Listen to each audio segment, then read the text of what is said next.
I'm Joan Goodchild for SC Media. This month, we are excited to showcase our 2024 Women in IT Security honorees. And today, I am joined by Confidence Staveley, founder of CyberSafe Foundation and a trailblazer in African cybersecurity.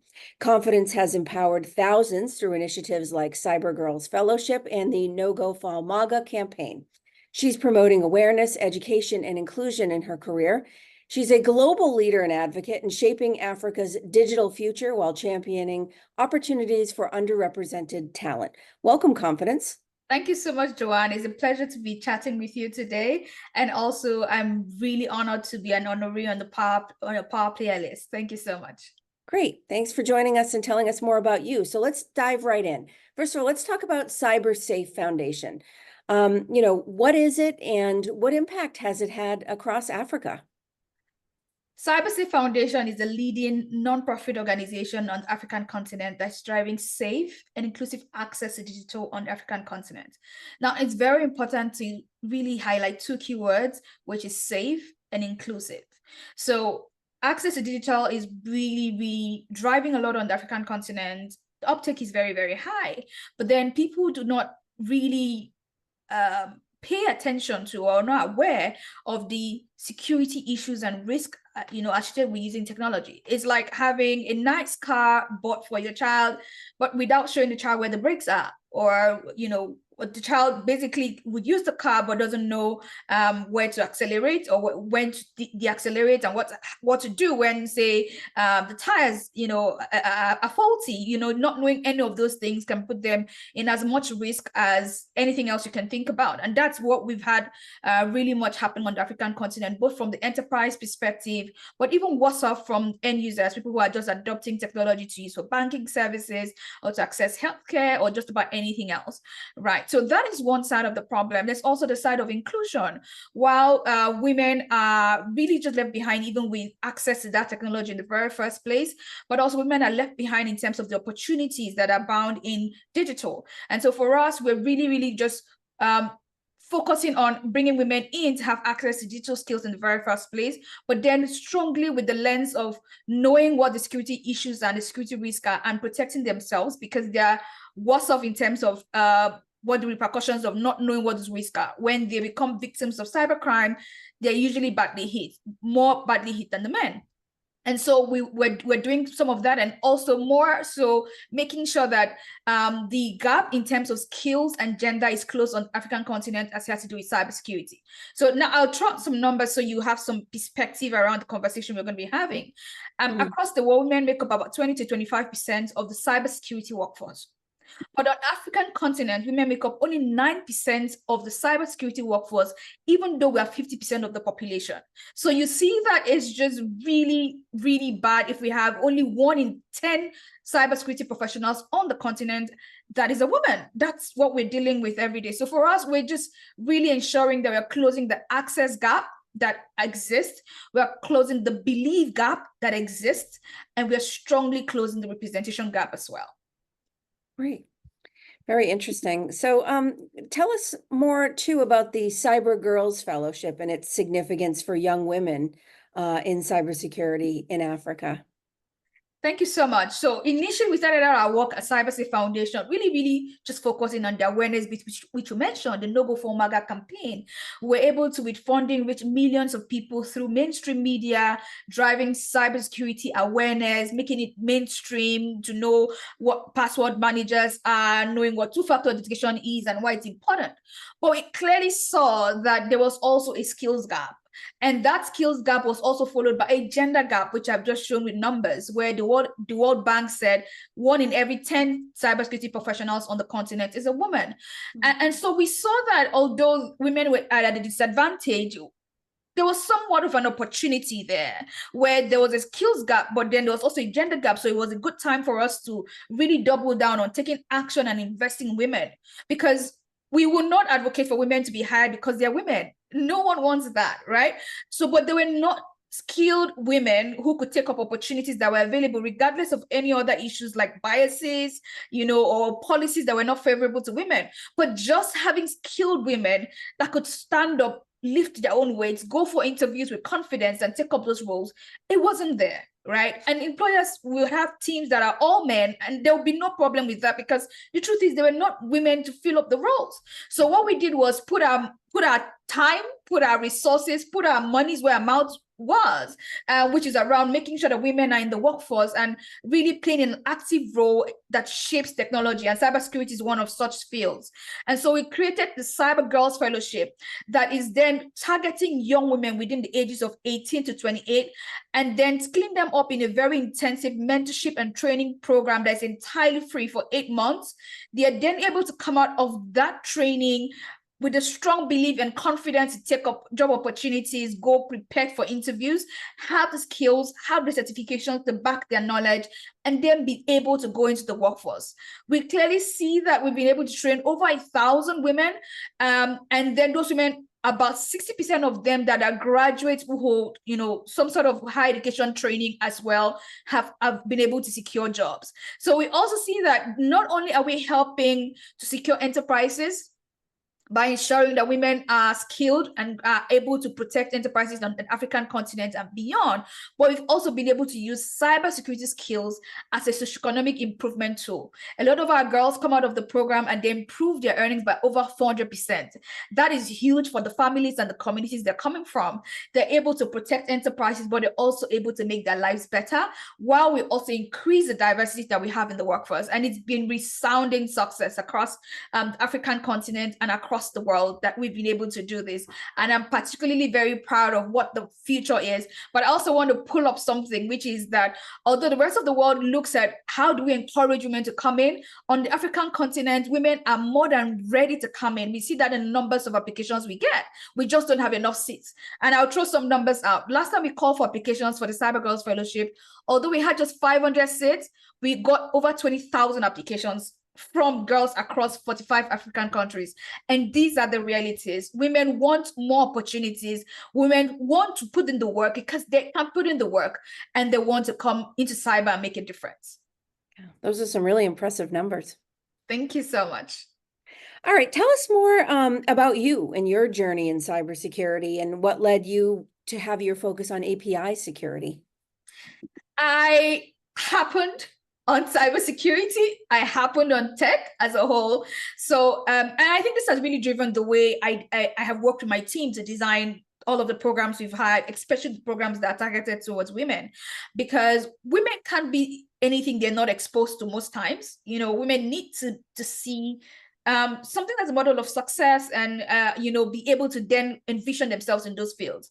For me, it was just sheer luck. So first and foremost, my parents, like every other African parent around the time I was born, had models of success that were around established career paths like medicine, like engineering, like lawyers, like legal field entirely. So when a child loves the sciences and the person is a boy, they'll say, oh, you need to be an engineer. They never told girls that they could be engineers, but for me, who was a girl that loved the sciences, it was a case of, oh, you'll be a medical doctor. So they had sold that vision to me for so long that I thought it was mine. And then my parents had told me to then take this gap year between when I finished high school and when I went to uni. Now, in retrospect, as a parent myself, I know there is no my parents would have wanted me to take that gap year and slow down if it was not for financial issues, right? My parents just wanted to get themselves together for the time I go to college. And so they also didn't want me to just sit around the house idle. So they asked me to go on to learn how to use computers. In what we call the computer school. That's what we call it around here. And I went to that computer school and I started learning how to use computers for the first time. It was the first time I ever touched one. I learned how to use basic office applications like Word, but then again, I went past that and started learning how to code and program. And for the first time, Joanne, I felt like I was alive. Like I would create things, my eyes, there was sparkle in my eyes, there was so much joy. And this time had passed, like a year had passed, and my admission for medicine had come. So it was now the struggle of telling my African parents that it wasn't going to be medicine anymore, it's going to be tech. And so I did this presentation to my parents. I didn't have a laptop at the time, so I bought cardboard papers and made slides out of my cardboard papers. So I would pick up like I'll pick up like a slide, which was a piece of cardboard paper, right, which had something written on it, and I would pitch to them. So I made my entire presentation using that, and I pitched that tech was the future and was the present, and all of those really nice things that parents want to know, that you would have stuff going for you years to come.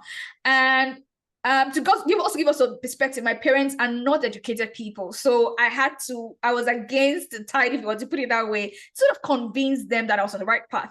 But there's something I say often that I think helped me win that conversation. And I'm sharing this because young women may be watching this as well, and maybe in my position as well. I believe that passion is a language we all understand, right?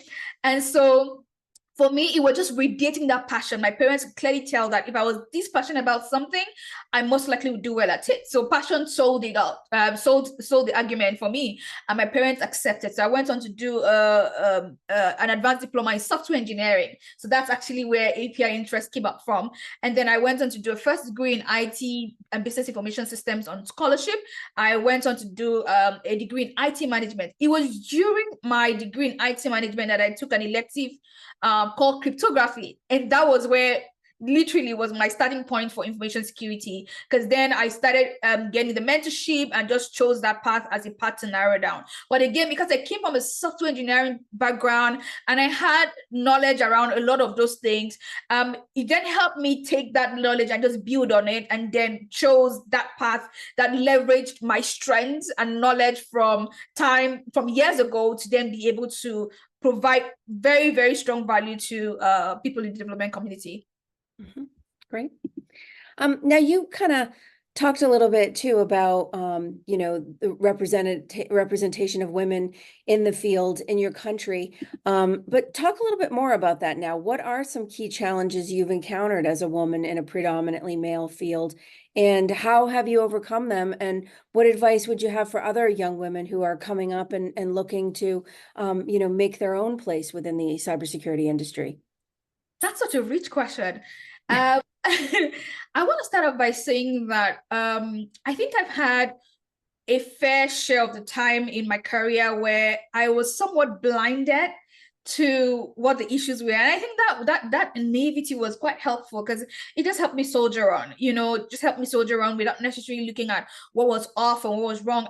I for a very long time didn't realize I was an only woman in many teams, because it was something I was used to. I mean, I from what I described just now, I've always been in tech my whole adult life, right? So some things were normal for me, but I didn't see anything wrong with them until later on I started processing some of the issues I had experienced without necessarily putting a finger or name to it. But I want to say that very easily, one of the key challenges I've had is that competence in this field is not synonymous with being a woman. It's just what it is. It's not synonymous. So people, when you go to deliver services in certain places, there's a look of disappointment. Oh, they sent me a girl, they sent me a woman. It's like, I mean, I need stuff done. Why would you send me a woman? Until you get to deliver, and then people are surprised. People would call you, would assume you're a man. If for example, I mean, for me, who would email people and there is no face to that email yet, and then immediately would assume that I was a man. So, but that didn't faze me much. It was just the issue of that disappointment and feeling like you're going to get less than you desire because the woman is involved. But I've also, maybe because of my very positive mindset, towards life, I have chosen to look at that from a positive perspective as well. The good thing about being underestimated is you always overperform. That's a good thing, because people set the bar so low that you don't even need to jump. You just need to cross over, and then people are surprised. So I think for me that has been a good thing, because it just meant that I've left most engagements with people very satisfied, and helping them also increase their bar for the next woman they meet. So it won't be the bar on the floor anymore. The bar will be just where it is right for you when you're delivering those services. So I think that has been a major thing for me. And maybe some advice give to young women looking at this field and maybe considering it. I want to say this field is great for some people. I do not believe that cyber is for everyone. I believe that cyber is for working in cybersecurity. It's for just about anyone who loves to solve problems. Every day of your life, you will be solving problems. If you love it, then you should definitely be here. If you're someone who enjoys and, like me, gets some adrenaline from learning, girl, come right here. There's a lot to learn. There's something new every day. So you would have your eyes wide open and with excitement. It's like going on a bike ride, sometimes even without a helmet. That's exactly how it is. It's that sort of wild ride. So it's so much fun if you're any of those two people, if you love solving problems, if you love learning. Now, the people who cybersecurity isn't necessarily for are people who are opposite of this. You don't like to solve problems. You like so much of being able to tell the end of a thing from the beginning, no surprises sort of person. This field isn't for you because there'll be a lot of surprises every day, no matter how much you plan.